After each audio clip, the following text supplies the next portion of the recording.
A escada é uma construção que serve para fazer um deslocamento vertical. Nem sempre é assim, mas tem um jeito de facilitar tudo isso. De elevador? Não.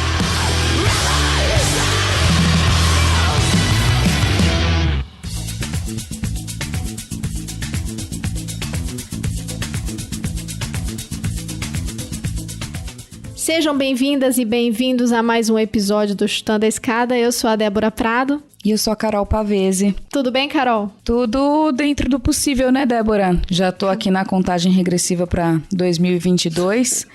Ai, caramba, tem que ser assim, né? Uma pessoa otimista, 2022. Não, pior que tem uma eleição pior do que a desse ano, né? Então, eu ainda tenho esperança. Tô em 2023, 2024. Ai, caramba, eu tô na esperança de que pelo menos no meio do ano, até o meio do ano, a gente tem uma vacina, eu espero, né? Mas tá difícil. Tá bem complicado. Bom, mas aí a gente tem, né, fingindo aqui que tá tudo bem, a gente teve alguns momentos também legais, que foi a gravação desse episódio, né, que foi muito especial. A gente entrevistou a Kizar Masumi, que é doutora em Direito Internacional pela Universidade de Estrasburgo, e é uma mulher super forte, com uma história de vida muito interessante, uma iraniana que reside no Brasil, né, mas ela estava falando diretamente de Teherã, então a globalização e a tecnologia permitem isso. E a Kizar contou pra gente a história e as conquistas e retrocessos aí da luta dos direitos das mulheres no Irã. Você gostou, Débora, desse episódio? Nossa, eu gostei demais, assim, foi um aprendizado do início até o fim. Tenho certeza que todo mundo que escutar esse episódio vai gostar muito. Uma história incrível, assim, de vida dela e um aprendizado mesmo. Foi uma baita de uma aula, enfim, aprendi demais, assim, sobre a Revolução Iraniana, sobre como está a situação hoje, como era antes. Então, gente, recomendo fortemente aí que vocês já apertem o play para escutar esse episódio com a gente. É isso aí, espero que vocês gostem, né? E a gente vai ver o quanto tem de coisas incomuns também nessas agendas das mulheres, tanto no Irã quanto aqui. A gente desmistifica alguns tabus também, então foi bem instrutivo. E se você gostou desse episódio, depois manda um e-mail pra gente, manda uma mensagem, deixa seu comentário aí nas nossas redes sociais todas. Você pode acessar o nosso site, chutandoaescada.com.br, também mandar suas perguntas para perguntas@chutandoaescada.com.br. Tem as redes sociais todas aí, né, Débora? Tem sim. Quem quiser apoiar também o nosso projeto, vocês podem encontrar mais informações no próprio site do Chutando, como a Carol já falou, chutandoescada.com.br/apoio. E falar em apoio, quero agradecer aí a Helena, que tweetou pra gente, que gosta demais do nosso programa e também comentou que ia recomendar o programa pra mãe dela, mas a mãe dela também já escuta, né? Então, um abraço para as duas, Marta Abreu e pra Helena, e para todas os ouvintes também do Chutando, viu, gente? É isso aí, mulheres que escutam unidas, empoderam-se unidas, né? É isso aí. Vamos lá escutar então esse episódio e aprender muito com a Kizar? Vamos lá, então. Então tá, vamos lá. Dá o play aí e vamos curtir.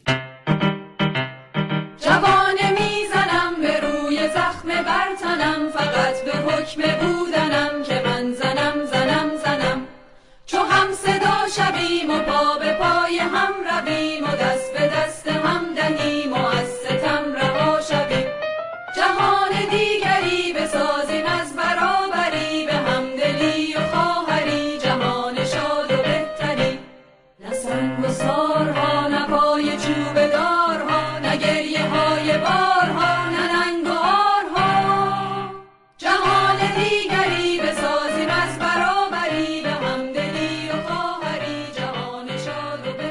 Bom, seja bem-vinda e seja bem-vindo a mais um Chutando a Escada. Eu sou a Carol Pavese. E eu sou a Débora Prado. E hoje a gente está aqui num papo que vai nos levar a um outro lado do mundo, cheio de descobertas aí. Vai ser uma viagem muito interessante, muito instrutiva. Hoje a gente vai falar com a Kizar, e a Kizar vai direto do Irã, diretamente de Teherã, e a gente vai discutir com ela um pouco o direito das mulheres, movimento das mulheres e feminismo no Irã.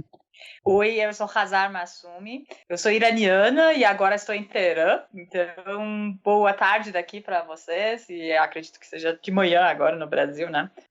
E é com muito prazer que estou aqui discutindo com vocês.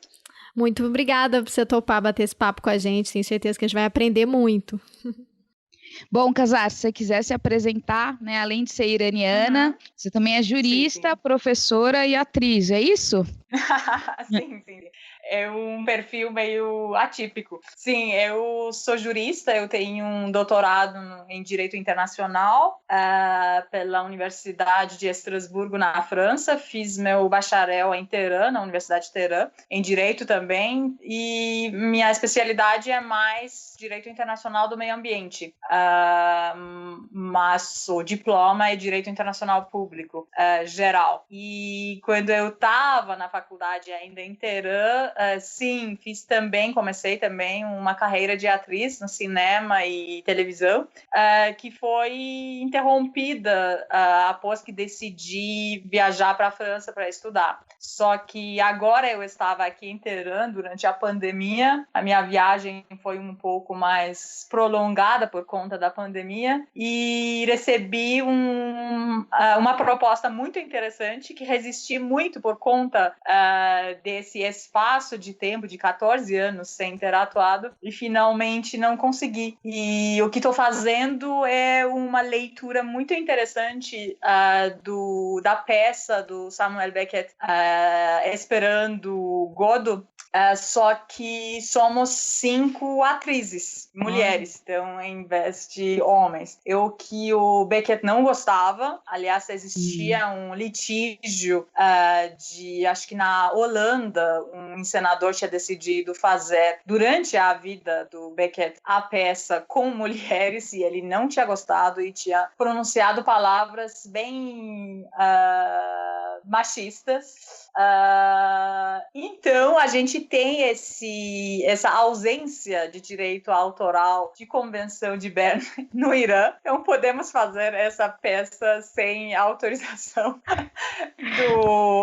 agora dos herdeiros do Beckett, mas enfim, é uma leitura feminista da peça. Nossa, então você estava fazendo uma pequena revolução aí no teatro. A pandemia até que foi útil, bem legal. Exatamente.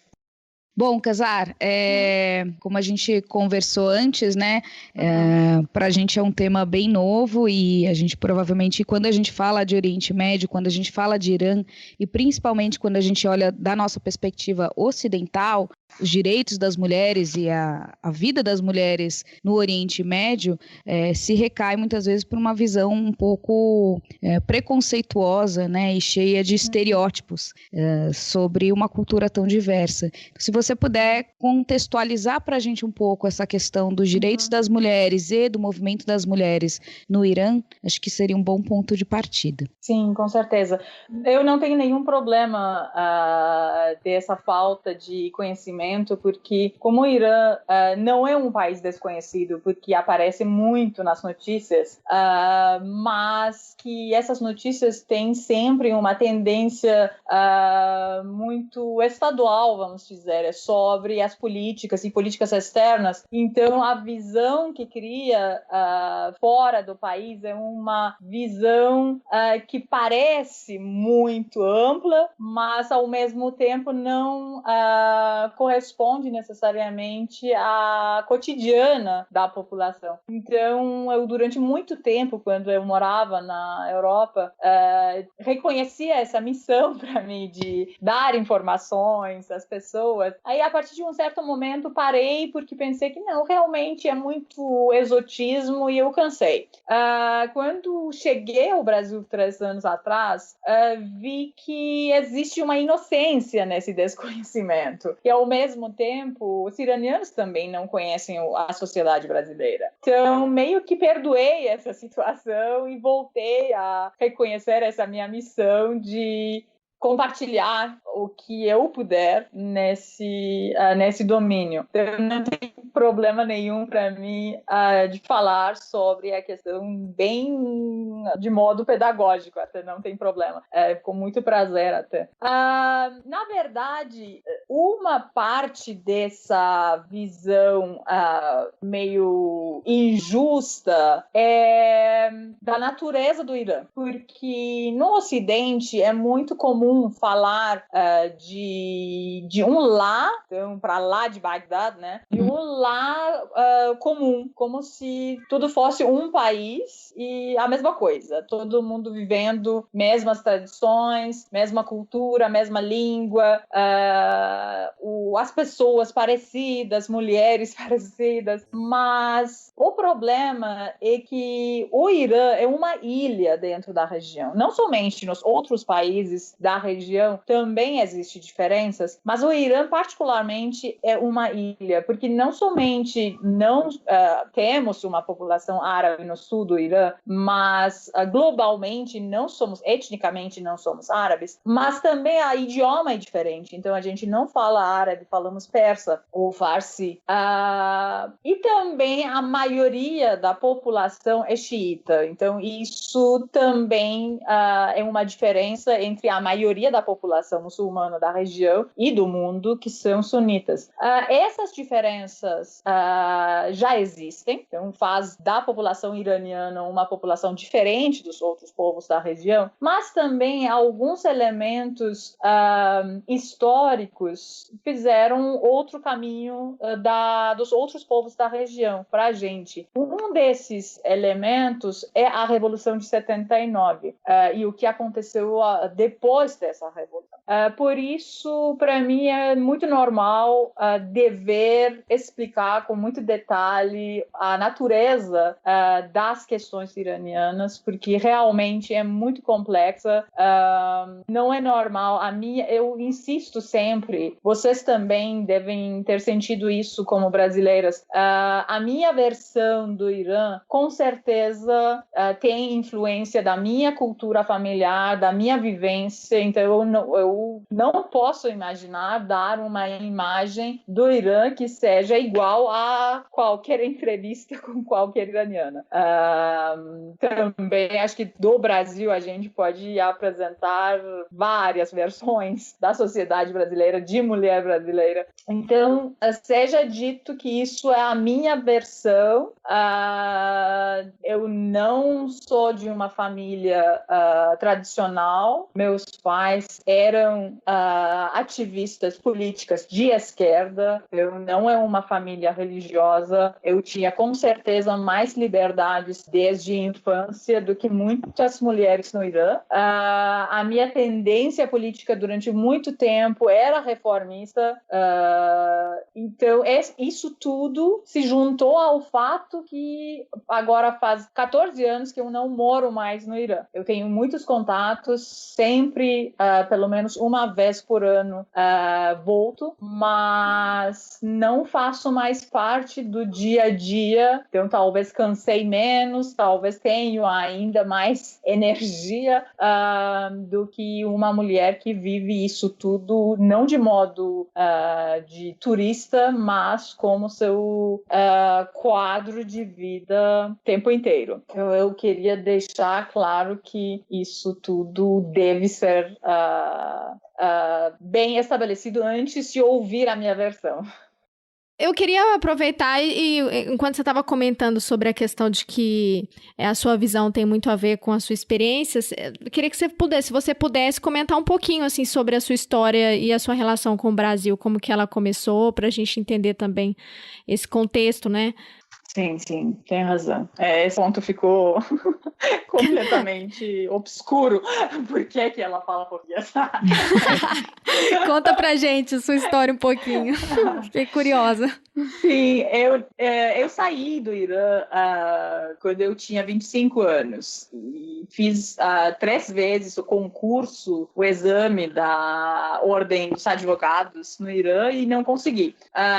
Depois decidi a minha mãe forçou meio que ter essa experiência antes de qualquer compromisso sentimental, de ter experimentado essa vida sozinha num outro país. Então eu decidi sair, e como existia essa tradição na minha faculdade de tradição francófona da faculdade de Direito, eu decidi continuar os meus estudos na França. Fui lá lá, comecei o mestrado, Direito Ambiental, e depois o doutorado. Bem, no início conheci um rapaz brasileiro, gaúcho, que agora faz uns anos que é meu marido. A gente ficou na França, meu filho nasceu na França, e depois chegou um momento, no final do meu doutorado, ele já tinha feito o doutorado dele, de decidir onde queremos viver. Profissionalmente, para ele, melhor plano era voltar para o Brasil. E para mim era a questão de eu tenho que ter uma razão outra do que meu marido para mudar completamente de continente, porque meu plano inicial era terminar meus estudos e voltar para o Irã. Eu sentia esse dever de devolver para o meu país o resultado de todos esses estudos. Mas conheci ele, esse plano já se foi, mas o momento de decidir uma nova migração eu já era suficientemente madura para saber que nenhum casamento justifica esse tipo de sacrifício, de acompanhar como uma mala um marido para o outro lado do mundo. Então eu falei que eu vou para o Brasil, mas para uma cidade que mesmo se a gente se separar, eu poder ficar ali. E chegou a hora de São Paulo. Decidimos morar em São Paulo. É por isso que faz 3 anos que eu moro em São Paulo e estou bem feliz. Eu digo sempre, quando as pessoas perguntam se eu não quero voltar para a Europa, eu digo sempre que se não é para morar no Irã, eu prefiro ficar em São Paulo. Uhum. Nossa, mas seu português é perfeito. Parece que você foi criada aqui, assim, que você... Tem um toque gaúcho aí, Débora, vocês vão perceber. Até estou me controlando. Eu demorei 1 ano para entender, porque eu tinha aprendido português com os gaúchos. Eu demorei 1 ano para entender que tem coisas que eu falo que os paulistas não entendem. Tipo, eu falava pior, esse tipo de coisa. Bah, ela fala bastante. Bah, também. eu falo muito bah, sim. É isso, é por isso. Agora eu administro aulas numa universidade em São Paulo.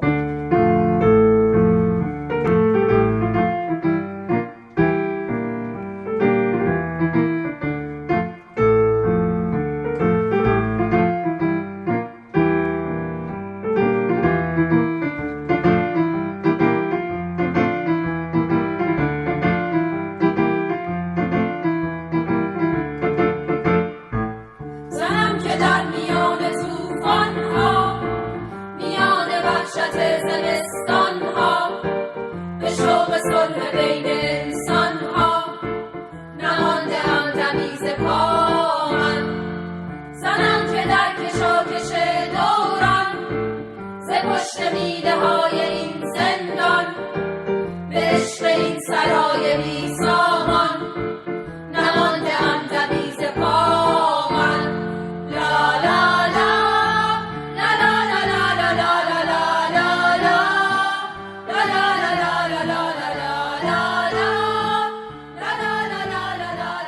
Casar, você falou um pouco que eu achei muito interessante, né? Que não existe um perfil da mulher do Irã, assim como não existe o perfil da mulher brasileira, né? E aí eu fiquei refletindo muito sobre isso, o quanto cada história, né, e cada criação, cada uma é diferente nos seus valores, na sua personalidade, e o quanto isso molda, né, as diferentes mulheres brasileiras, ou, nesse caso, as diferentes mulheres iranianas, né? E você pontuou um pouco que você é um pouco atípica, né, do padrão, até por ter tido uma criação mais liberal e uma criação mais de esquerda também, né? Como era o Irã na sua infância?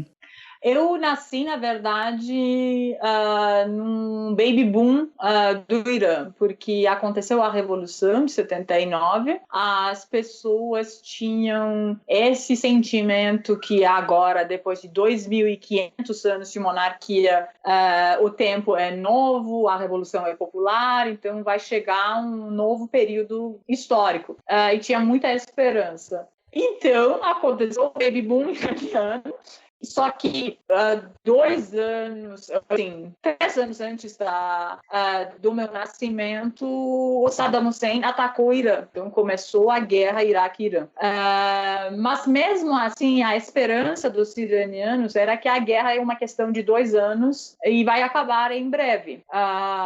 Meus pais eram ativistas políticas de esquerda e tudo parecia dentro do padrão da região. Aconteceu uma revolução, tem uma guerra que não toca, não avança mais do que as fronteiras com o Iraque, então em Teherã, no norte, está tudo normal, não tem problemas. Tem uma pobreza geral, mas, bom, enfim, a gente não tinha um conforto antes também, então tudo bem. E todo mundo começou a reproduzir, aparentemente. Quando eu tinha 10 dias, a polícia chegou para prender meu avô. E então o sinal era que começou outro tempo. Quando eu tinha 3 meses, também prenderam meus pais no mesmo dia. Então eu fiquei com a minha tia, que tinha 20 anos, nem isso. E a partir desse momento fui para o norte do Irã e vivi com a minha avó. Então era uma casa onde o marido e 2 filhos, então meu tio e minha tia, estavam na prisão. Meu tio e a minha mãe, desculpa, e minha tia estava se escondendo das autoridades, e foi por uma questão de erro de pronunciamento de nome que não conseguiram buscar ela. Então era uma situação bem anormal. Eu fiquei no norte meio que num paraíso criado por minha avó, e fiquei afastada de todos os impactos que uma criança de uma família de prisioneiros pode sofrer. Então eu estava feliz. Eu não estava sentindo o que estava acontecendo. Depois de 2 anos, a minha mãe voltou da prisão. Isso foi aparentemente um período difícil, porque eu rejeitava a minha mãe, não reconhecia ela como mãe. Mas depois eu aceitei e começou o meu contato, agora como uma criança de 2 anos, com a prisão. A gente, como criança, tinha direito de entrar por outro lado das paredes. Porque seu pai continuou, né? Sim, até meus 6 anos. Então, as famílias tinham que ficar do outro lado de um vidro, mas as crianças podiam depois entrar. E eu tinha essa sorte que a minha família não me dava uma imagem negativa dessa situação. Eu tenho uns amigos dessa experiência que sofreram bem mais do que eu. Tinha famílias que os avós não tinham condição de receber todos os filhos, então os irmãos ficaram separados. Questões bem complicadas. Eu tinha essa sorte, pessoalmente, de não viver uma situação psicológica pior. Só que algumas coisas ficaram como norma para mim. Por exemplo, o fato que muitos pais não estão presentes, porque a gente vivia meio que dentro dessa comunidade das pessoas da mesma condição. Por exemplo, tem essa lembrança que eu ouvia a história de 7 cabritos e eu perguntava se o pai deles também estava na prisão. Então, eu tinha essa marcação dos pais ausentes porque eles estavam na prisão. E também a questão de mentir para a sociedade, porque as famílias das ativistas políticas eram bem isoladas. A gente não tinha coragem de reclamar os direitos, de falar para os vizinhos das nossas condições. Então, com 3 anos, eu tinha que mentir dizendo que meu pai estava viajando. E na escola, durante muitos anos depois, eu ainda não falava, era meu maior segredo, enquanto meus pais já estavam de volta, porque a gente tinha medo de perder nossos direitos civis.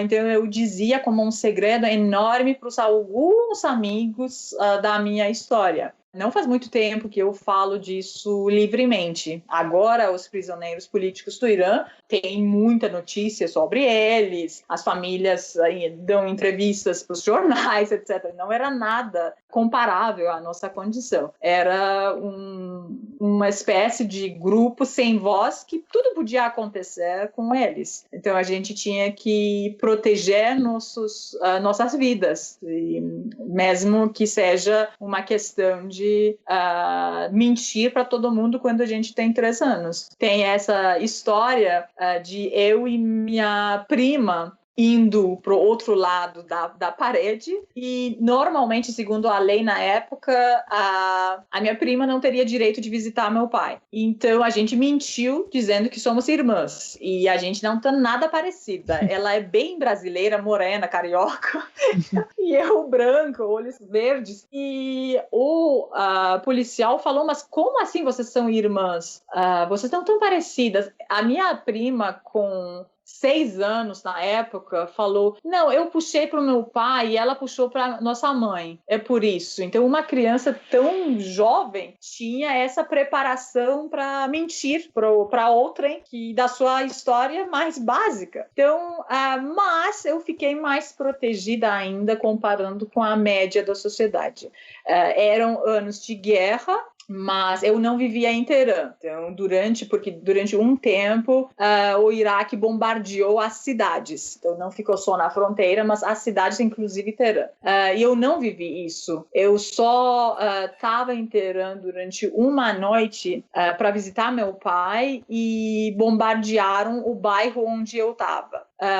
Eu tenho essa lembrança de dia seguinte a gente ir visitar esse prédio que tinha caído e esse grupo, essa multidão e uma mulher mostrando um colchão cheio de sangue para a multidão. Essa imagem ficou muito, muito na minha mente, na minha memória, mas voltei para o meu paraíso lá no norte e quando voltei para o Teherã já a guerra tinha acabado, meu pai tinha voltado, a gente era pobre, mas todo mundo era pobre, o país era pobre e eu não sentia uma diferença, uma desigualdade.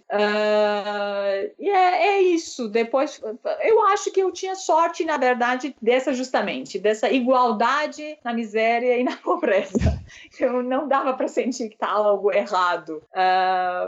Anos depois, os amigos que tinham irmãos, na nossa geração, tem essa norma de primeiro filho sendo de antes de guerra ou de prisão, porque ou os pais eram soldados ou eram prisioneiros políticos, e depois da guerra e da prisão ter um segundo irmão. Eu não tenho esse irmão, mas os meus amigos que têm dizem que o segundo irmão que nasceu após a guerra ou a prisão era a criança de conforto econômico, dos anos de beleza, de lindeza, etc. Então é realmente outra geração que chegou depois. Para nós era normal sentar nas cadeiras com 3 alunos na mesma cadeira, como se chama? Banca? Isso.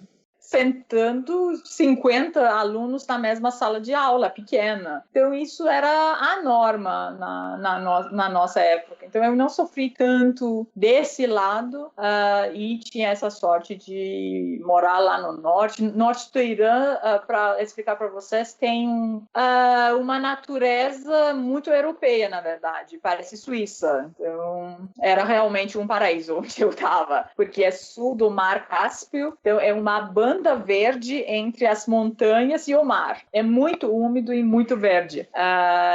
Quando a gente desce para essas montanhas e chega em Teherã, já é outra paisagem. É muito mais seco e montanhoso. Então, é isso sobre a minha infância entre mulheres e homens idosos, porque eu morava com meu bisavô também, que tinha 80 anos na época. Dizem que quando minha mãe voltou da prisão, assistia eu, com uma criança de 2 anos, descendo das escadas igual os velhinhos da casa. Meu modelo eram as pessoas muito idosas. Então, é isso sobre a minha infância. E, então, pelo que você contou, que aliás é uma história muito impressionante pra gente, né, que viveu uma realidade completamente diferente. E a sua avó, ela fez todo esse... Ela construiu, né, esse espaço, assim, de refúgio, né? Essa rede de apoio que foram mulheres que foram fortes ali ao longo da sua história, né? Sim. E é incrível, né, como a força, né, dela para suportar e criar um espaço que não fosse difícil para vocês, né? na verdade, é tão doce essa época que quando me contam coisas negativas, parece, na verdade, que tinha um instrumento no meu cérebro para traduzir tudo isso numa versão melhor. Porque, por exemplo, me contam que um dia eu cheguei à minha avó e mostrei, porque no final, na verdade, desses anos que meu pai estava preso, aconteceram também execuções em massa nas prisões. Então, meu pai escapou de uma dessas execuções. Contexto era o líder da revolução, o guia supremo, recebeu a notícia que ele estava doente. O país aceitou a resolução do Conselho de Segurança para acabar com a guerra com o Iraque, e eles tinham muito medo de falecimento dele, final de guerra e o que vai chegar após tudo isso. Então decidiram, entre aspas, limpar as prisões dos prisioneiros políticos. Então executaram pessoas que tinham penas já definidas de prisão só. Então era uma situação muito complexa, mas me contam que nesse momento, nesse período onde a gente não tinha direito de visitas também, eles estavam isolados, a gente não sabia o que estava acontecendo dentro das prisões.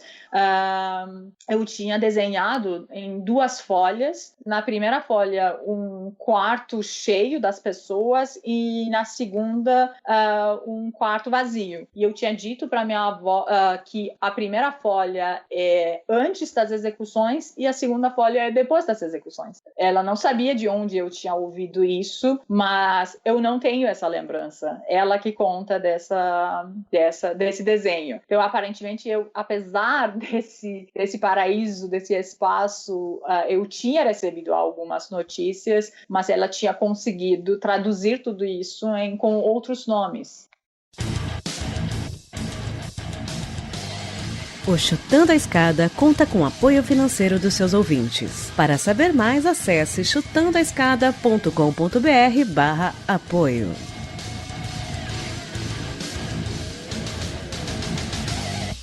Acho que a gente vai ficar aqui contando sua biografia, porque eu acho incrível. Esquece a pauta. Eu fiquei pensando, vamos fazer outro depois, a gente fala de feminismo. Mas eu acho que eles estão diretamente relacionados, porque você tem o papel das mães, né, das mulheres que vão virar, né, chefes de família e carregar o piano e criar essa rede de apoio, que em sua maioria são mulheres, né?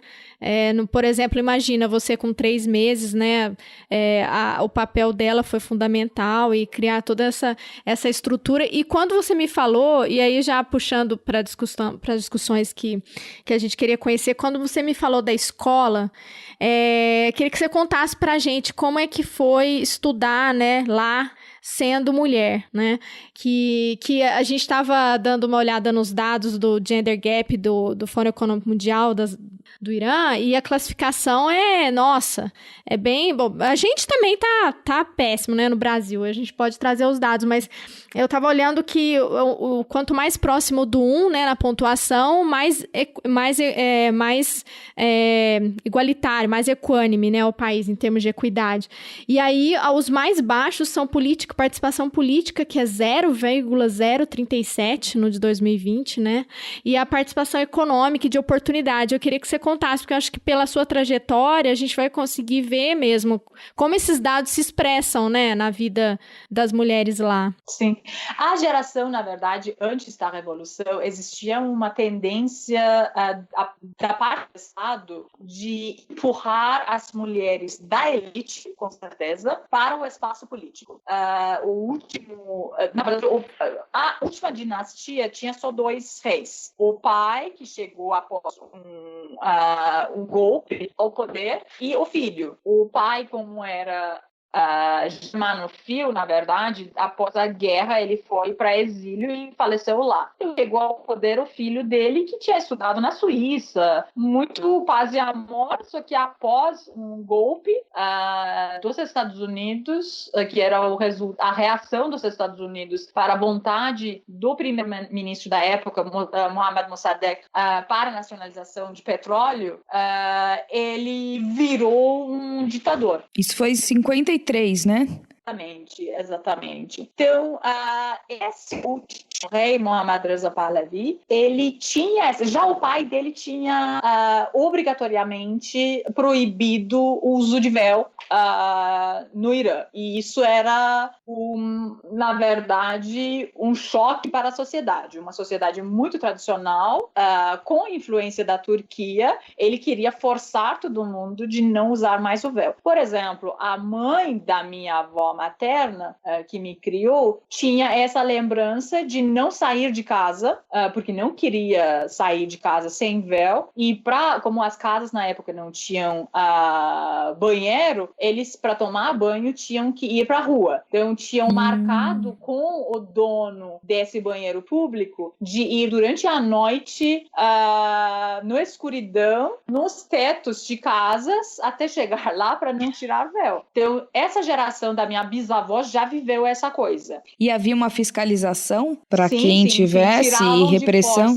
Tiravam de força o véu das mulheres na época. A geração da minha avó era uma geração de província, então não fazia parte dessa elite que participava na sociedade. Tinha vidas meio modestas. A minha avó, por exemplo, não conseguiu terminar o seu colégio porque ela não tinha pai e na cidadezinha dela, nas montanhas, não tinha colégio para as meninas. E um parente tinha sugerido a minha bisavó de hospedar ela na cidade. E a minha bisavó tinha respondido: ela não tem pai, ela é linda, é impossível eu ter essa responsabilidade, eu assumir essa responsabilidade e mandar ela para casa dos outros.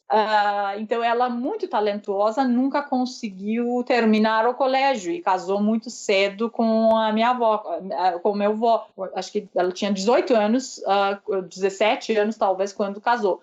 Então essa era, paralelamente a esse tipo de mulheres que estavam vivendo vidas meio convencionais, existiam mulheres de elite que já tinham experimentado estudos fora do país, participação meio selecionada na vida política, mas isso não era comum, era só uma parte muito pequena da sociedade que, como decoração, como os brasileiros falam para inglês ver, tinha chegado ao poder. Tinha ministros mulheres, mas só isso, era realmente uma decoração. Após a Revolução, o que aconteceu era que essa sociedade que tinha medo de liberar as suas filhas para participação concreta na sociedade, se sentiu segura, porque era uma revolução islâmica, então eles tinham já feito uma revolução cultural, que era oficialmente cultural, mas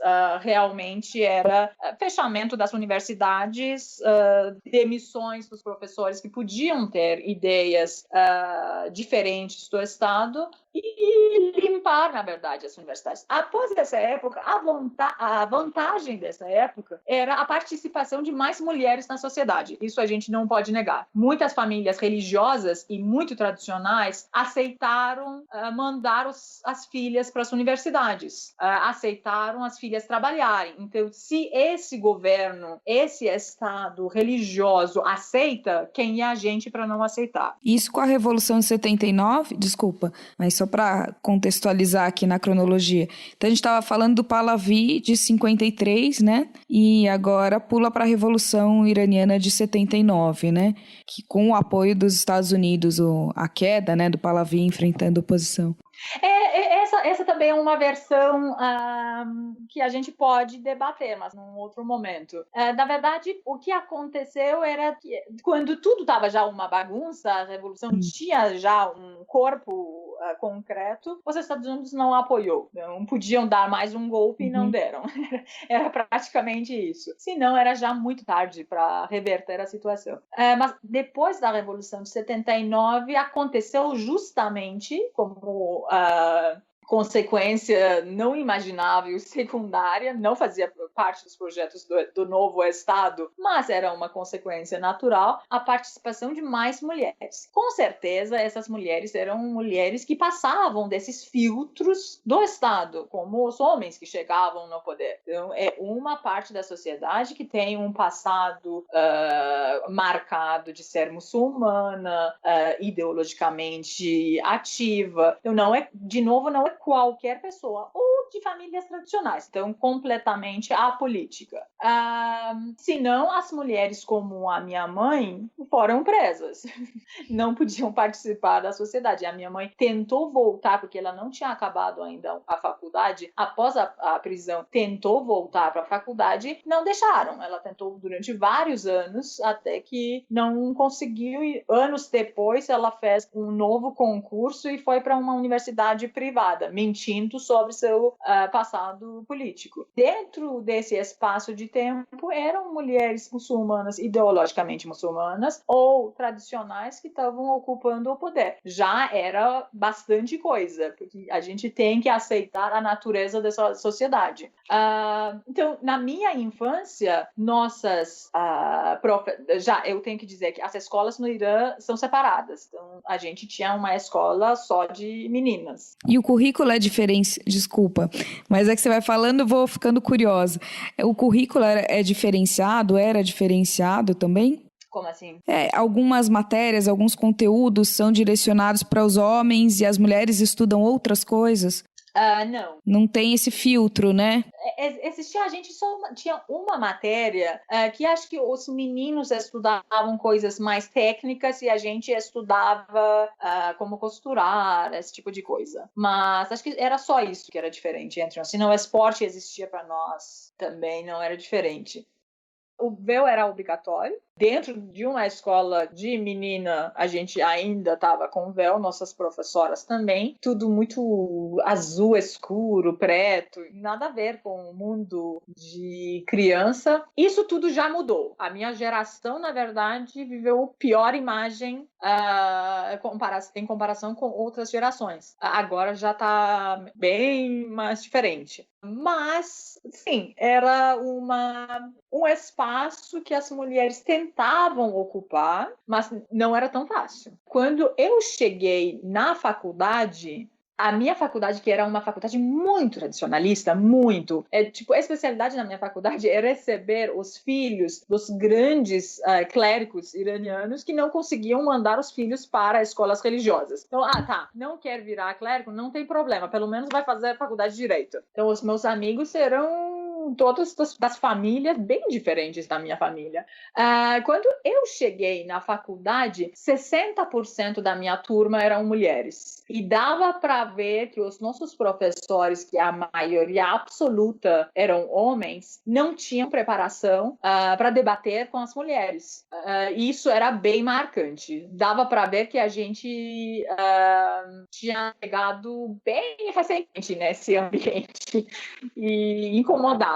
Então, eu acho que existe uma ocupação muito importante e significativa da sociedade pelas mulheres, mas de vez em quando tem políticas do Estado para reverter a situação. De vez em quando saem notícias sobre cotas para algumas matérias, alguns cursos nas faculdades, para dar mais cotas para os homens do que as mulheres. E depois tiram essa cota. Ou condições para fazer concurso público. Se a mulher tem que já ter filho. Essas coisas. A gente ia se dar bem nessa. Vai na contracorrente acho que do que é no Brasil. Né? Não pode ter. Se tiver, vai atrapalhar a sua vida. Essa parte eu até gostei. Aqui a gente recebe relato de aluna no mestrado que eles falam, não pode engravidar, que vai acabar com sua carreira, você não pode engravidar. Sim, não, esse é mais no espaço privado, é a mesma coisa. Mas no espaço que o Estado pode regular, dá preferência às mulheres que já têm filho para, quem, como as vacas, né? Vacas que não têm filho voltam para casa para ter filho e depois voltam. Nossa, que loucura. Você tem que cumprir sua missão na Terra primeiro, você né? nunca tem Seu que papel. Exatamente. Mas não são políticas permanentes. E uma coisa que nunca se interrompeu no Irã, acho que o único movimento que nunca se interrompeu no Irã é o movimento das mulheres. Porque por a primeira vez, na verdade, a política do Estado, por exemplo, de forçar o uso de véu, isso é muito interessante. A gente viveu as duas coisas, né? Um rei que queria forçar as mulheres de não usarem o véu e outro governo que quer obrigar as mulheres de usarem véu. Nenhum deixa escolher, né? O direito de escolha fica tolhido. Tem sempre um homem dizendo o que pode e o que não pode. Exatamente. Nunca foi uma política clara pós-revolucionária. Alguém dizia que não, desmentia, que não, foi mal entendimento, ninguém quer obrigar, e depois chegava, tal banco obrigou. Nas escolas agora é obrigatória, nos hospitais é obrigatório. Chegava a notícia. Tem uma manifestação, acho que logo em 79, uma manifestação, ou 80 máximo, não lembro da data, uma manifestação imensa das mulheres contra a obrigatoriedade de véu. E é muito interessante que os movimentos mais políticos não participaram dessa manifestação. Essa manifestação era uma manifestação da elite ou da parte intelectual menos politizada da sociedade. Por exemplo, a posição da minha mãe como uma menina jovem de, 20 anos na época, era que essa questão não é tão importante. A gente tem questões mais importantes, políticas anti-imperialistas, o destino do rei, estabelecimento do novo governo. Então, não é prioridade falar do uso de véu. Tanto faz, vamos usar, não tem problema. Então, a política oficial também dos partidos políticos de esquerda era não se manifestar. Então, não participaram nessa manifestação. Isso para mim, é muito significativo, porque até a esquerda iraniana, na época, não tinha uma política feminista. E, pelo contrário, tinha uma política muito, muito machista. Na verdade, era uma visão só econômica e política e economia menos ideias feministas. Então, contrariamente à esquerda latina, à esquerda europeia, não tinha esse sentimento de liberdade no sentido geral. Mas aí, então, mas quando você falou, me parece também que é uma realidade que a gente vê na América Latina, né? Daqui a gente até fala, né, o tal do esquerdomacho, né?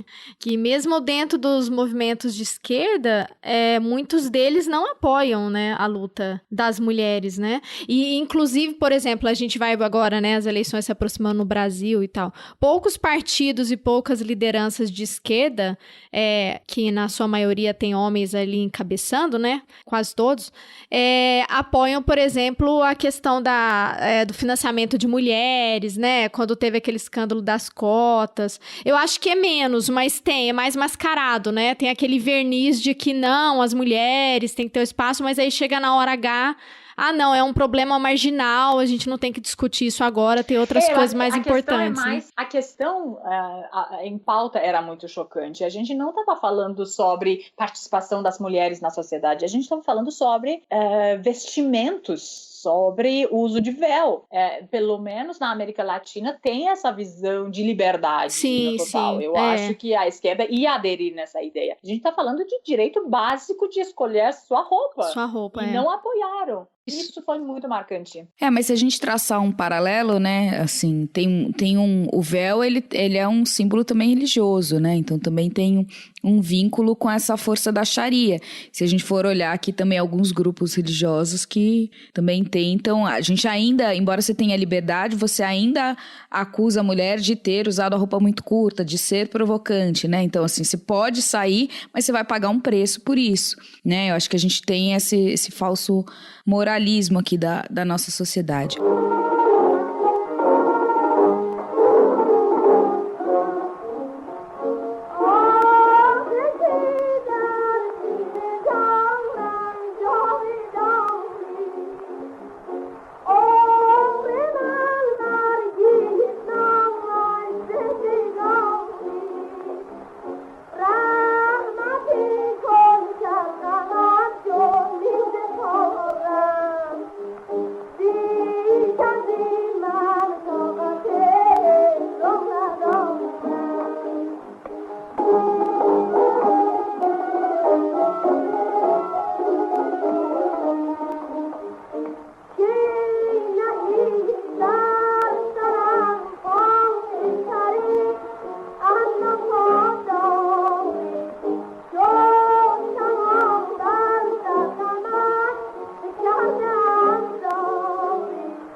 tava lendo um pouco antes para não passar tanta vergonha, e uma questão que eu achei interessante num texto que depois eu vou até compartilhar aqui e colocar no link, mas foi sobre o quanto há uma resistência ao movimento das mulheres, né, e feminismo, assim como aqui também acaba visto como algo mais extremo, mais radical, né, do que o movimento das mulheres, muito em função de isso ser considerado algo ocidental e uma influência ocidental no Irã, né? E o quanto também há uma resistência ao feminismo por ser que enfrenta a mesma oposição ao movimento anti-imperialista, né? Então, colocar na mesma caixa essa influência, seja da colonização, embora o Irã nunca tenha sido colônia, né?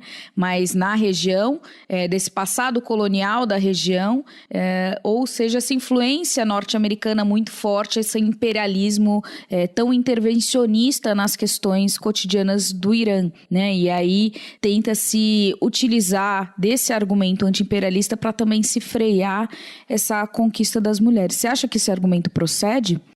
Sim, mas tem alguns elementos que me fazem talvez relativizar. Como sempre, o Irã é um caso complexo.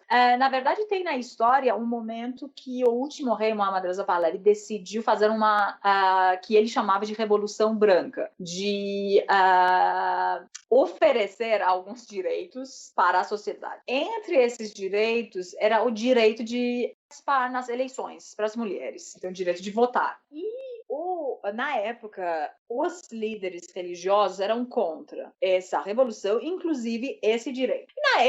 Na nossa época, a gente tinha que estudar a história da revolução na escola. Nossos livros já tinham uma outra interpretação desse desacordo dos grandes religiosos da época com o direito de voto de mulheres. Para nós, diziam que o grande Ayatollah, na época, dizia que isso é só uma decoração, não significa um verdadeiro direito, então era contra. Tá? Já não existia esse espaço para o Estado dizer que a mulher não tinha que ter direito de voto. Então eles mudavam a própria história do líder da Revolução Islâmica de 79 para dizer que na época ele não era contra direito de voto, mas contra esse direito dentro desse contexto.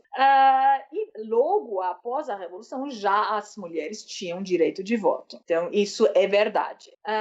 O problema no Irã é que não tem que falar, para o governo, para o Estado, não tem que falar do feminismo. Isso é verdade. Feminismo é um palavrão, é para evitar, tem influência ocidental, e o Islã já estabelece direitos para as mulheres. Em comparação com outras religiões, sim, o Islã oferece mais direitos para as mulheres. Mas já era. Esses direitos já não correspondem com as necessidades de mulheres de hoje. Então, eles não avançam que a mulher tem que ficar... Tem uns correntes mais duros, vamos dizer, que sim, defendem que a mulher tem que ficar na casa. Mas não é a política do Estado, ou pelo menos a propaganda do Estado. Eles dizem que tudo tem que ser regulado dentro das padrões islâmicas. Então, mulher pode ser policial, mas tem que usar o véu preto, que a gente chama de chador, o longo preto. Mulher pode ser, por exemplo, tem uma bagunça inteira na Constituição iraniana que é motivo de várias interpretações, mas ainda não se realizou. Dizem que para ser presidente, a pessoa tem que vem uma palavra em árabe, não em persa, que significa homem. Homem político, no mesmo sentido de homem político que a gente usa e recentemente fala mulher política, tá? No mesmo sentido, a expressão é a mesma. As conversas na Assembleia Constituinte, na época, mostram que eles, não é à toa essa expressão, eles tinham essa intenção de colocar essa expressão justamente para dar esse espaço à sociedade de depois aceitar também a candidatura das mulheres. Ela faleceu no ano passado, a filha de um grande ayatollah iraniano participava, se matriculava no momento de eleições todo ano, cada 4 anos, nas eleições para colocar no debate público essa expressão, para ver se eles vão aceitar ela ou não. Ela é uma mulher, ela já era velhinha quando chegava para se inscrever nessa lista, mas a luta dela era a interpretação dessa expressão e nunca aceitaram a inscrição de uma mulher nas candidaturas para as eleições presidenciais. Mas já um dos piores, mais conservadores presidentes desses últimos anos, que era nosso Bolsonaro, o presidente Ahmadinejad, ele já tinha ministro mulher. Acho que a gente em português fala ministra já, né? Fala. Tá, ministra. O atual presidente, que era mais liberal, não ousou ter ministra, mas tinha conselheiras. Por exemplo, o meio ambiente é um departamento do Estado e a diretora era uma mulher, ou outros departamentos, não no nível de ministra, mas a gente já tinha no passado ministra também no Irã. Então, eles não ousam dizer que mulher não tem que ter direitos, como acontece na região em alguns países, como a Arábia Saudita, outros países da região. Mas tentam enquadrar isso segundo a ideia deles, da família, da sociedade, ideia religiosa e ideológica. Mas como a vertente xiita já era a oposição, então é uma vertente que tem muito a ver com a política, e que dentro da história dos xiitas tem mulheres muito fortes, inclusive tem um título de Sayyid. Sayyid ou Sayyidat, homem ou mulher, significa no árabe senhor e senhora. É o apelido dos descendentes do profeta. Os xiitas têm esse apelido. Então, se você é um descendente do profeta, tem esse apelido antes do seu nome. O que acontece é muito interessante. Esses senhores e senhoras são descendentes da filha do profeta. A profeta com certeza tinha filhos também, mas é a filha que tinha casado com o primeiro imã dos xiitas, que é Imam Ali. Imam Ali não é descendente do profeta. Então, essas pessoas são descendentes do profeta por ter ligação com a filha do profeta. Isso já é muito marcante. Então, a gente tem muita história sobre essa filha do profeta. Ela ocupa muito espaço, mesmo que aparentemente ela faleceu somente com 18 anos. Ela ocupa muito espaço na história do Islã xiita. Além disso, tem a revolução do terceiro imã dos xiitas, Imam Hussein, contra o poder da época. Nessa revolução, que é uma guerra, na verdade, ele não aceita a legitimidade do poder da época. Então, ele tenta sair da cidade, barram o caminho dele e acontece uma tragédia. Toda a família dele foi massacrada nessa guerra e é a irmã dele que vai como prisioneira ao palácio do califa da época. E a gente tem na história do Islã xiita, de novo, os detalhes da palestra dela como uma mulher forte e corajosa que se levanta contra o poder da época. Então, como já tem essas figuras na história do Islã, eles não podiam dar essa imagem de mulher que tem que criar filhos dentro de casa. Talvez vocês lembram do Qasem Soleimani, que foi objeto de um terror de Estado da parte dos Estados Unidos lá em dezembro. É um exemplo claro de terrorismo do Estado. Ele era uma figura muito importante dos militares iranianos fora do país. Ele era uma figura muito importante no combate contra o Estado Islâmico na Síria. Era uma figura internacional, vamos dizer. Agora que ele faleceu, a figura que a gente vê é a filha dele. É a filha dele que no dia de enterro dele foi lá, milhões de pessoas lá na frente, e fez o discurso dramático do falecimento do pai. Então, isso tudo deixa, para mim, difícil dizer que não tem uma representação de mulheres dentro do espaço do Estado. Com certeza, essa representação não vai ser feita por mim, vai ser feita por uma mulher que entra nesse quadro muito, muito rigoroso que o Estado estabelece. Isso mostra porque quantitativamente é quase insignificante o número, né? Então, ainda que tenha algumas meio que aquilo que a gente estava conversando, os números, eles não são... eu fiquei pensando muito nisso, quando você falou, né? Existiam algumas mulheres no governo, mas aquela coisa, como a gente fala no Brasil, para inglês ver, né? Então, assim, às vezes você pode até ver uma melhoria numérica, em termos de... mas não significa que as coisas mudaram, né? Mas ainda, se a gente for mesmo falando numa melhoria numérica, ainda assim é muito pouco, né? Porque é uma coisa bem pontual, assim, é uma ali e sempre aquela coisa que eu acho que é um ponto importante, né? Mulheres que estejam... falando do governo. Sim, e aí mulheres que estão alinhadas, né? Com uma conduta específica, né? E aí, e como que fica isso no Congresso, por exemplo? As mulheres não podem se candidatar a cargos de presidente e no Congresso geral, assim, em termos como funcionam as eleições, assim. E faz muito tempo que temos mulheres parlamentares. Isso ainda é minoria, com certeza, mas já acho que desde o início já tínhamos parlamentares.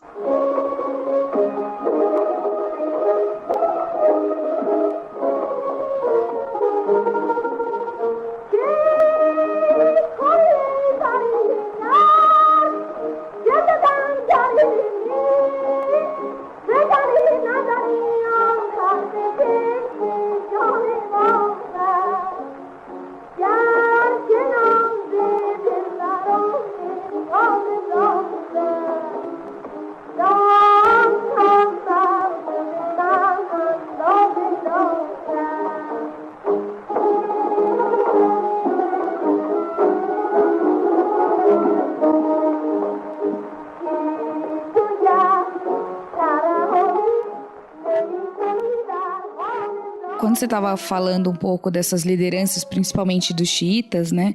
Eu lembrei que eu li um comentário de um sociólogo iraniano-americano, o Asef Bayat, e não sei o que você acha dele, eu não tenho uma opinião formada. Também não tenho, eu acho que ele era diplomata, não era? Não vou saber, eu sei que ele tá nos Estados Unidos e escreve bastante sobre o Irã e Oriente Médio, né, óbvio, sendo iraniano, mas o que ele fala sobre o movimento das mulheres, ele chama de um não movimento das mulheres, e aí ele vai definir isso da seguinte forma, que os conceitos e o entendimento que a gente faz de movimento social, ele vai pressupor uma certa mobilização coletiva, protestos, né? Então, uma organização sempre muito coletiva e uma visibilidade coletiva dos movimentos sociais. E o que ele fala é que existe uma luta das mulheres no Irã, mas que essa luta no Irã ser militante é muito uma questão de desafiar, de resistir, né? E de se contrapor ao machismo, sem necessariamente participar desses formatos coletivos, né? E eu achei isso interessante, porque quando você falou, acho que é um pouco isso, né? Ter esses exemplos singulares, eles vão marcando esse posicionamento individual das mulheres, né? Pode ser da sua avó, né? Como você trouxe e a Débora identificou, né? Como uma mulher muito forte, até as lideranças aí mais políticas, o que não quer dizer, mas como a gente não vê uma aglomeração, uma primavera árabe das mulheres, passa essa percepção para nós que encaramos resistência e movimentos sociais, dessa forma coletiva passa essa percepção de que não há, né, portanto, Sim. essa Na verdade, oposição. não é só questão de mulheres, mas no Irã, vivendo dentro de uma teocracia, a maior luta é viver normalmente. Então, nossa maior missão é insistir no nosso modo de viver. E um dos maiores exemplos disso é a luta diária das mulheres que agora faz 41 anos que tem que usar véu. Isso começou 10 anos a partir depois da Revolução, em função de usar coisas mais coloridas, mas ainda muito comprido e longo e enorme. Depois começou com roupas mais curtas, mas a gente está falando de um tipo de casaquinho e um véu, tá? Calça estava lá embaixo. Vamos usar um véu mais leve, mais para lá. Nos últimos anos, isso em um momento dessa luta virou mais concreta, com mais forma de uma luta. As mulheres começaram a colocar em questão o véu em si. Então, já não era a questão de cor, a questão de tamanho, justo ou não justo. É de usar o véu ou não. Uma das coisas mais famosas que aconteceu foi a chamada de uma jornalista iraniana que deu as ideias dela de usar véu branco nas quartas-feiras. Mas ela foi muito aceita dentro das partes apolíticas ou pelo menos não reformistas da sociedade. Já a gente, como tinha uma diferença de ideias com ela, não ficamos muito contente com essa ideia, porque ela é muito próxima da extrema-direita americana, por outro lado, então tem esses problemas. E acho que faz 2 anos já que um dia, no cotidiano teheranês, uma mulher com um moletom, um vestido muito, na verdade, um moletom, como nossas alunas na universidade, com cabelo normal, presa, tudo normal, subiu numa caixa de eletricidade na rua, colocou um véu branco no ponto de um pau e ficou. Essa foto vocês podem buscar na internet. Pode ser a capa aí. Ela marcou imensamente a sociedade. Ninguém estava preparada para essa cena. Era uma cena dramaticamente muito forte. Uma mulher que não está fazendo nada, que não está vestida para chamar a atenção, que é muito simples e está com um pau com um tipo de bandeira branca lá no ponto. Após esse dia, em vários dias e vários lugares, outras mulheres repetiam esse gesto. Claro que o Estado chegou, prendeu todo mundo, deu penas imensas para essas mulheres, mas a partir desse dia, a gente começou a ver cada dia mais mulheres de 2, 3 gerações depois de mim, andando pelas ruas, dirigindo sem véu. A polícia começou a estabelecer uma multa para a mulher dirigir sem véu ou estar no carro sem véu. Então começaram a mandar SMS para os carros que tinham mulher sem véu. Só que é um absurdo poder receber tanta multa. Então, com problemas administrativos do Irã, ainda pior. Nunca conseguiram chegar a um certo resultado, mas tentaram. Várias pessoas pagaram a multa, perderam o carro durante 1 ou 2 semanas, etc. Mas a coisa ainda existe, cada dia menos poderoso esse esse ato do Estado. Oficialmente está obrigatório ainda, muitas mulheres ainda estão usando, mesmo que seja muito aberto. Já nesses casaquinhos já não tem botão faz muito tempo.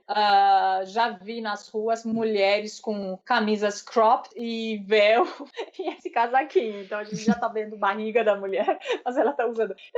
Eu tenho um amigo religioso que dizia uns anos atrás que agora o biquíni é mais islâmico do que esses véus que essas mulheres estão usando. Então, pelo amor de Deus, te leva essa obrigatoriedade do véu.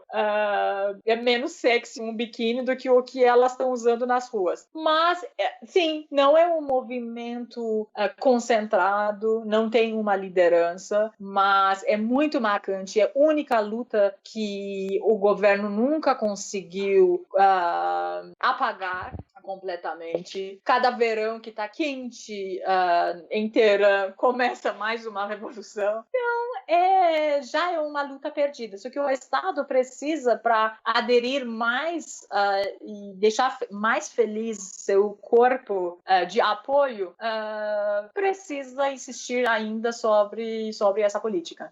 Casar, deixa eu fazer uma pergunta para você a respeito dessas questões do movimento, né? Existe esse movimento que das mulheres e de contestar isso historicamente, né? E pelo seu relato, pelo que você contou pra gente. Agora, existe no momento mais recente um movimento assim mais organizado de apelo pelas redes sociais para tentar mudar o cenário, né, de discriminatório.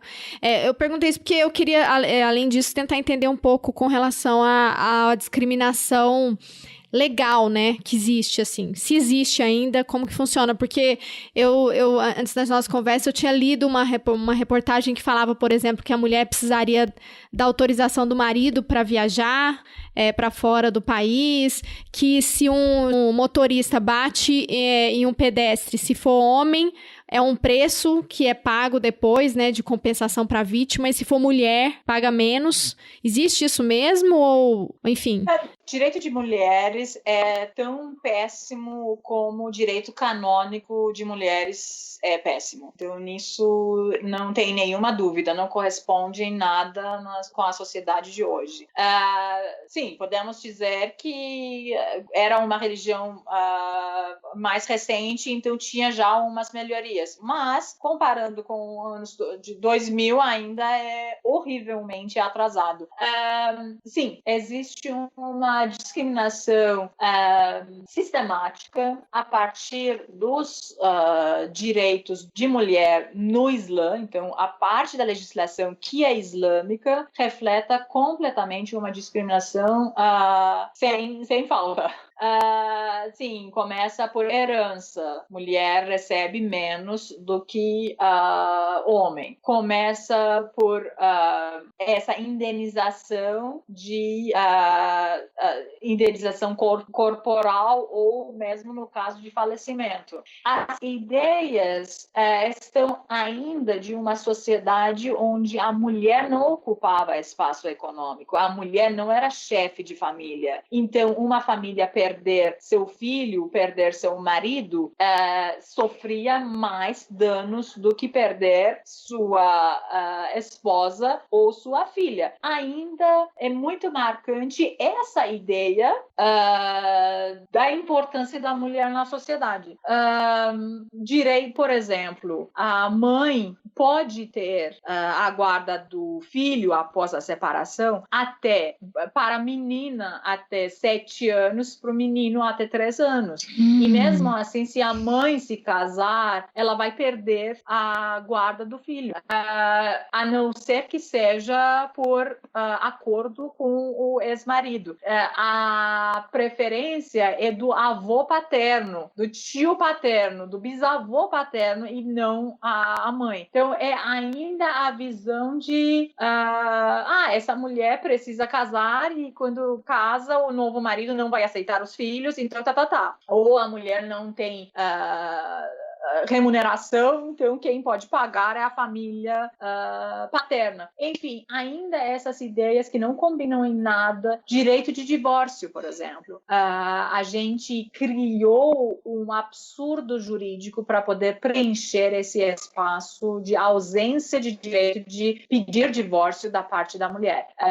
Juridicamente, não pode se defender. A gente cria uma espécie de esqueci agora a palavra, mandato, desculpa. O homem, no momento de casamento, nas cláusulas de casamento, dá um mandato de se divorciar sem a própria permissão para a esposa. Isso, juridicamente, é um absurdo, porque ninguém pode pode perder seus direitos no contrato com o seu advogado, por exemplo. O que o advogado pode fazer é só uma representação. Você também vai continuar fazendo. Só que nesse caso, se a cláusula é a combinada, então a mulher vai pedir o divórcio sem a presença do homem. Mas esse tipo de solução juridicamente complicada para preencher a falta de direito de divórcio da mulher.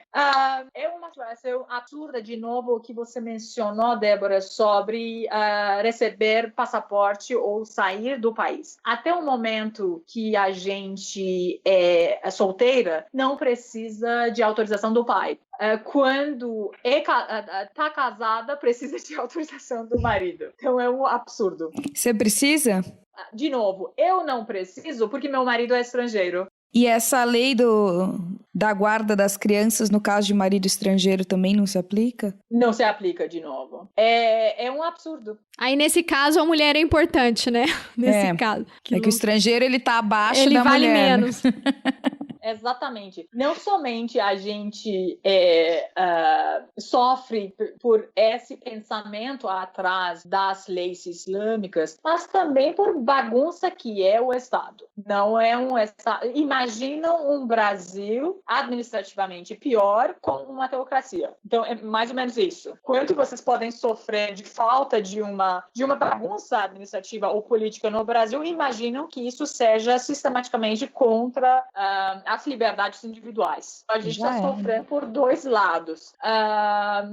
Porque, juridicamente, ninguém pode defender porque eu solteira não preciso de autorização do meu pai e eu casada preciso de autorização do meu marido, e porque, como eu moro fora do Irã, aí não preciso de autorização do meu marido, e, de novo, porque meu marido é estrangeiro, não preciso de autorização do marido. Então, não existe nenhuma lógica atrás disso. É uma bagunça administrativa. Outra coisa, durante anos, desde primeiro Código Civil iraniano, a nacionalidade não se transferia de mãe para o filho. Então, mães iranianas casadas com estrangeiros não podiam transferir a sua nacionalidade para os seus filhos. Isso era até esse ano o caso.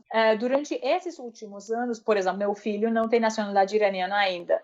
Durante esses últimos anos, o Estado avançava o argumento segundo o qual tem um problema de migração ilegal dos afegãos para o Irã, como a gente recebeu em pouco tempo 5 milhões de afegãos no pleno meio de guerra com o Iraque.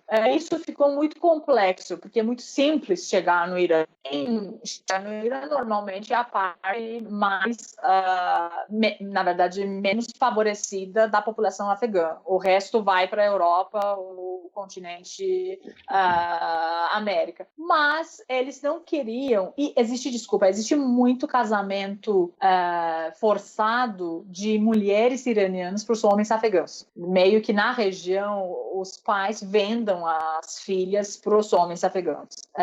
Também a região de fronteira é uma região pobre. E o governo não queria oficializar esses casamentos. Na verdade, oficializava os casamentos, mas não queria dar mais conforto a esses homens por ter filhos que iam ser iranianos, então esses homens podiam ser iranianos. por esse argumento, não somente bloqueava esse direito de mulheres de ter filhos da mesma nacionalidade do que elas, mas também de aparentemente 1,5 milhão de criança nascida com mãe iraniana e pai afegão sem ato de nascimento, porque os pais não voltavam para Afeganistão para ter documentos e as mães não podiam dar a nacionalidade para os filhos. Então, essas crianças, que se calculava 1,5 milhão, não podia ir para a escola porque não tinha ato de nascimento. Eu conhecia muitos amigos que davam aulas de voluntariedade para essas crianças, até onde, antes dessa lei mudar, o Guia Suprema mandou meio que uma ordem de escolas matriculassem essas crianças mesmo sem ato de nascimento. No ano passado, o governo finalmente mandou esse projeto de lei para o Congresso, demorou uns meses para chegar a um decreto e finalmente tem esse decreto. Então agora eu posso finalmente pedir nacionalidade para o meu filho. جوانه میزنم به روی زخم برتنم فقط به حکم بودنم که من زنم چو هم صدا شویم و پا به پای هم رویم و دست به دست هم دهیم و از ستم رها شویم جهان دیگری بسازیم از برابری به همدلی و خواهری جهان شاد و بهتری نه سنگ و سارها نه پای چوب دارها نه گریه های بارها نه ننگ و آرها جهان دیگری بسازیم از برابری. Casar, quando a gente pensa nos direitos, né, você trouxe algumas questões que a gente faz um paralelo com os direitos das mulheres e são muito diferentes, né, aqui no Brasil, né, quando a gente faz um paralelo com o Brasil. Mas agora, assim, um momento, curiosidade, você poderia trazer, né, vivendo no Brasil, mais algumas questões que você vê de similaridade, mas também de diferenças nesses direitos e para a gente estender um pouco mais, para a gente pensar mais não só mulheres, mas gênero numa perspectiva mais ampla, a questão dos LGBTs, a questão das mulheres trans, dos homens trans, como que é isso aí no Irã? Eu, pessoalmente, virei muito mais feminista graças a mulheres brasileiras. Isso, para mim, foi muito significativo, porque a minha vivência com feministas iranianas era quase insignificativa. Eu era adolescente, existia movimento feminista no Irã, mas eu estava muito mais próxima aos movimentos políticos, como político de Estado. Eu ainda tinha essa educação de, para ter sucesso, precisa não chamar atenção, precisa virar quase homem, precisa desaparecer para poder viver na sociedade. Depois fui para a França e o feminismo francês, na sua maioria, é um feminismo liberal. Então, já não falava muito comigo. Foi no Brasil que eu virei uma feminista convicta, com certeza. Essa é uma das coisas que o Brasil ofereceu para mim. Eu acho que, na sua essência, a luta é a mesma. Só que no Brasil, pelo menos nos meios que eu frequento, tem mais influência intelectual dos feministas do que no Irã. No Irã, infelizmente, durante muitos anos se confundiu o espaço entre projeto político reformista e diferenças ideológicas, econômicas, feministas, etc. Então, a gente meio que abriu a mão por muitos anos para aceitar os governos que economicamente eram ultraliberais, mas que politicamente defendiam democracia e liberdade. A gente perdeu o hábito de pensamento crítico. A gente perdeu o hábito de ter presença da esquerda na sociedade. Então, o movimento feminista de hoje no Irã começa, sim, e tem apoio ideológico da esquerda no Irã hoje, mas ainda eu acredito que ainda é uma parte muito pequena da sociedade que aceitou isso como uma ideia para viver. Pro resto fica ainda a resistência cotidiana. Mas nessa parte da sociedade que eu agora pertenço, eu acho que a luta é a mesma, a luta contra o patriarcado, a luta contra o sexismo cotidiano, a luta contra a liberdade corporal da mulher. Eu conheço mulheres LGBTQ iranianas, mas que sofrem bem mais preconceitos e têm muito menos visibilidade do que homens homossexuais. Então, eu acho que nisso também, bem que no Brasil tem mais avanço, mas a luta ainda na sua essência é a mesma. E eu acho que a coisa que une todas as mulheres do mundo é mesmo o debate quando aconteceu o movimento Me Too nos Estados Unidos e depois na França o Balance ton port. É a mesma coisa. Hoje, como eu já falei para vocês, a gente está vivendo essas deliberações de mulheres no Twitter e no Instagram, e eu estou vendo como as pessoas de outras gerações antes de mim, que são intelectuais, que são oposição política do Estado, que não são religiosas, também são muito longes, como talvez os pais de vocês e as gerações antes de vocês no Brasil, de detalhes de consentimento, de vontade sexual de mulher, de diferença entre várias etapas de consentimento, etc. Então, é um momento crucial, porque se liberou a palavra numa sociedade onde ter relações sexuais fora do casamento tem pena. Não somente liberou a palavra para dizer que aconteceu isso comigo, mas também aconteceu... isso é curioso também. A gente agora pode ter a impressão que estão falando só sobre os artistas, os professores universitários, o meio intelectual. Mas a realidade é que são essas mulheres desses meios que têm mais liberdade para falar também e mais preparação para falar. Isso não significa que nos outros meios da sociedade não está existindo a cultura de estupro. A questão é que nós, mulheres desses meios, temos mais preparações para finalmente falar sobre isso. E felizmente eu recebi a notícia que um homem que frequentava os meios universitários no Irã, os meios de teatro, os cafés, etc., e que tinha essa proteção, porque essas mulheres nunca falavam, que recebia essas mulheres com um papo de deixa de ser boba, deixa de ser conservadora, libera seu corpo, etc., dava um copo de vinho para essas mulheres que tinha medicações dentro desse copo, só que essas mulheres nunca falavam entre si e se achavam o dia seguinte nu na cama desse homem após uma cena de estupro.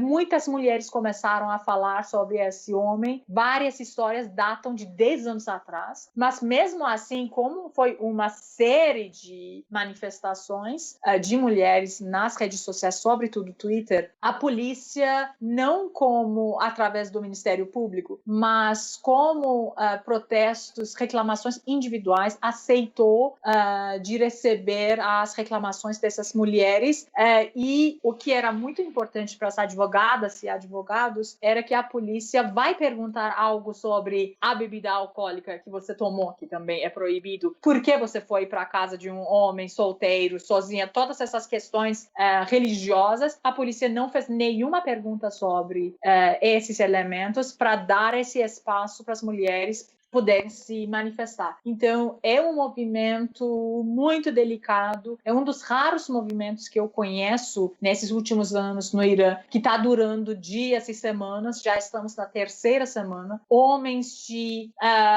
nomes de homens muito importantes, saiu, artistas, vários artistas que eu admirava por muito tempo, saiu. Então a gente está nesse choque da sociedade para entender, para fazer debates que nunca tínhamos feito, de tipo, param de criar uma imagem de homem doente, homem perigoso, homem excepcional, então que não acontece todo dia, desses homens, porque pode ser realmente cada um dos homens que nós conhecemos, por falta de educação, por falta de uma cultura que apoia a liberdade das mulheres, por ter essa visão machista contra as mulheres. Então, a sociedade já teve a reação de não, é impossível, eu adoro ele é muito sábio, ele é muito doce, parece que estamos falando de um serial killer. Não, gente, são homens que nós conhecemos, justamente.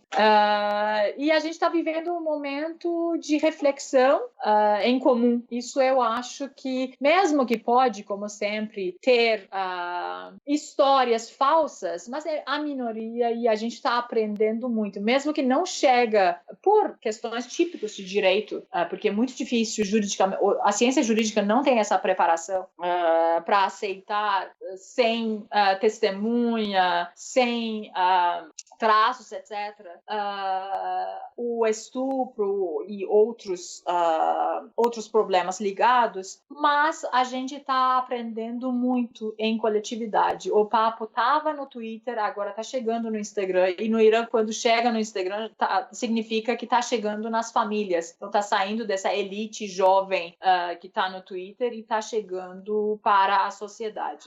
Isso eu acho que é um momento histórico muito importante para a sociedade iraniana, que não somente aceita que as suas filhas tinham relações sexuais, mas aceita que esses homens que a gente pensava como, ele é um grande artista, então não vai ter nenhum problema, que não tinha dado nenhuma educação sexual, nenhuma coragem para nós defendermos nosso corpo, está assistindo o resultado de décadas de política anti-mulheres nessa sociedade. Eu acho que é um momento histórico porque convida todo mundo a pensar sobre o seu passado e o seu comportamento de hoje. Das pessoas que tinham ideias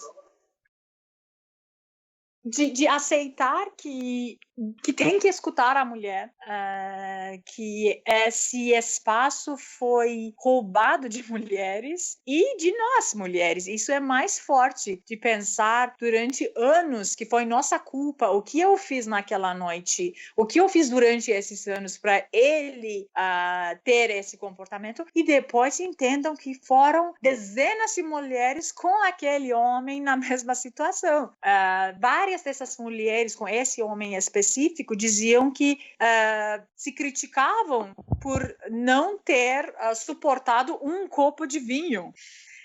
E não sabiam que tinha medicamento dentro.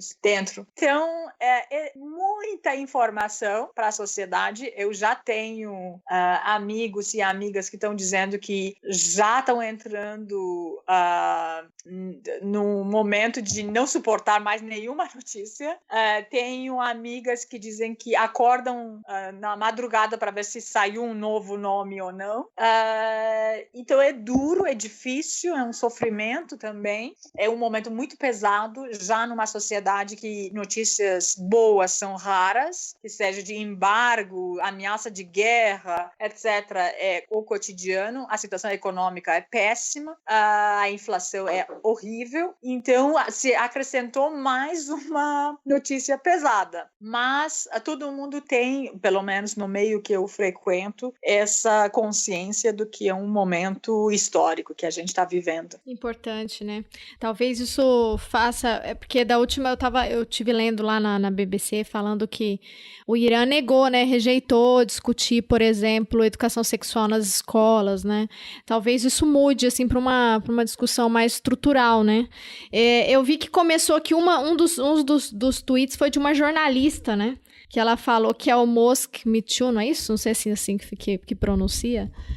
que ela fez as denúncias, né? E aí, a partir daí, várias outras denúncias apareceram de estupros, né? Em mesquitas e...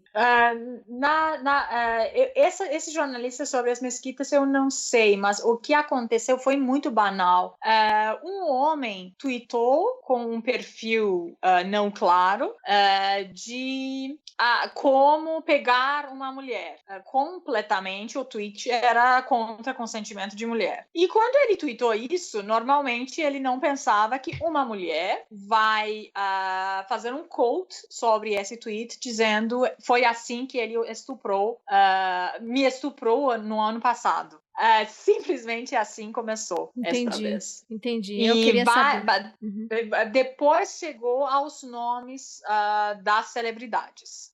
Uma jornalista que mora, ex-jornalista, ela já não é mais jornalista, falou de um grande pintor iraniano. Ela tinha chegado à casa dele para entrevistar e ele estava sem roupa, ou com pouca roupa.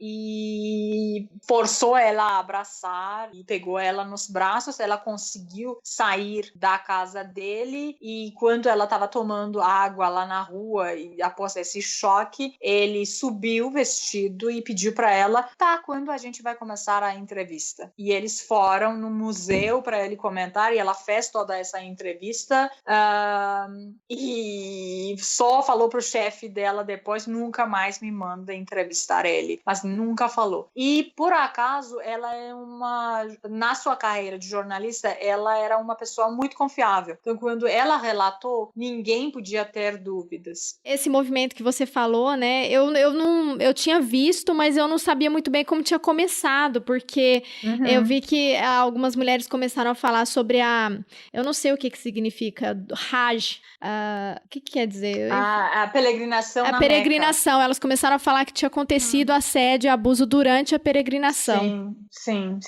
E o interessante também é que o próprio Ayatollah, né, ele se colocou publicamente dizendo que é preciso uma investigação. Então, realmente é um momento, assim, histórico, né, na sociedade iraniana. A gente acompanhar para ver os próximos capítulos, mas... Muito obrigada pelo convite, foi um prazer imenso de falar com vocês e poder trazer essas informações para o público brasileiro. Eu tenho essa dificuldade quando eu falo do Irã, tem algumas palavras que me escapam totalmente em português. Então parece que as ligações entre hemisférios do meu cérebro não funcionam tão bem.